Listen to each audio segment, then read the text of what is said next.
ချိန်မှာပေါ့နော်ကလေးတွေကဒီစိတ်ဖိစီးမှုရှိနေတဲ့ကြားထဲမှာတင်ကိုမျောလင်းကိုမျောလင်းချက်ရှိနဲ့ကိုယုံကြည်မှုရှိနဲ့ဘလို့ပြန်လဲပြီးတော့တိဆောက်ပေးနိုင်မလဲပေါ့နော်ဆိုတော့ဆရာအဲ့ဒါလေးဖြေပေးပါအောင်ရှင်ဟုတ်ကဲ့ဆင်မဟုတ်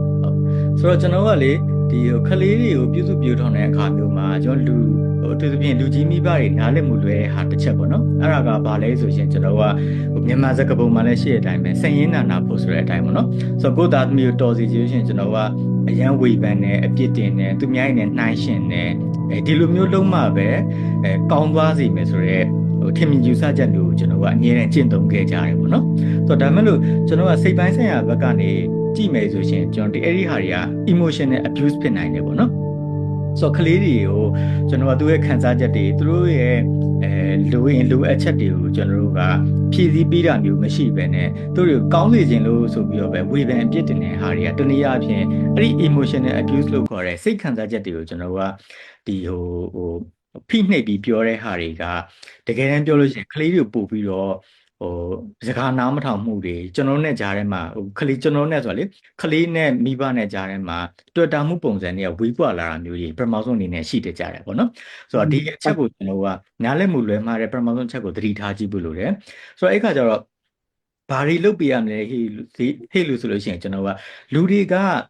အမြဲတမ်းကြီးကောင်းနေရမှန်နေမျိုးမဟုတ်ဘူးကျွန်တော်ကိုယ်တိုင်လည်း10ခုလုပ်လို့ရှိရင်များကျွန်တော်လွဲတာမှားတာရှိမှာပဲဆိုတော့အဲ့ခါကျတော့အခါကျကျွန်တော်လူကြီးတွေကခလေးတွေကိုလူကြီးလို့ဆက်ဆံတယ်ဆိုတော့ဒီဟာလေးတော့နင်တို့မလုံနိုင်ဘူးလားဆိုတဲ့ဟာမျိုးတကယ်ကျွန်တော်ဘောကိုပြန်စဉ်းစားကြည့်ရကျွန်တော်လူရလို့ပြတ်လို့ရှိရင်ကျွန်တော်အမြဲတမ်း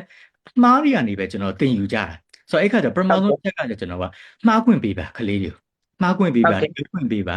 အဲ့ဒီကနေတည်းကသူတို့ပူကောင်းအောင်လို့ဘာလုပ်ရမလဲဆိုတော့ဒီသူတို့ရဲ့ cognitive development ပေါ့နော်ဆိုတော့သိမှုပိုင်းဆိုင်ရာ computer တက်စီမဲ့နီးမှန်လမ်းမှန်ကိုတိဆောက်ခွင့်ပေးပါ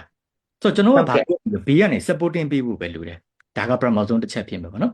ပြီးနောက်ဒုတိယတစ်ချက်ကကြတော့ကျွန်တော်တို့ကကလေးတွေကကိုယ်စကားနားမထောင်တာမျိုးမဟုတ်ဘူးတနည်းအားဖြင့်ကျွန်တော်တို့ရဲ့ပြုမှုပြောဆိုဆက်ဆံတဲ့ပုံစံတွေထဲမှာအဓိကအပြင်လွယ်မှားနေရလေးရှိတတ်ကြတဲ့အခါကျဒုတိယတစ်ချက်မှာကျွန်တော်က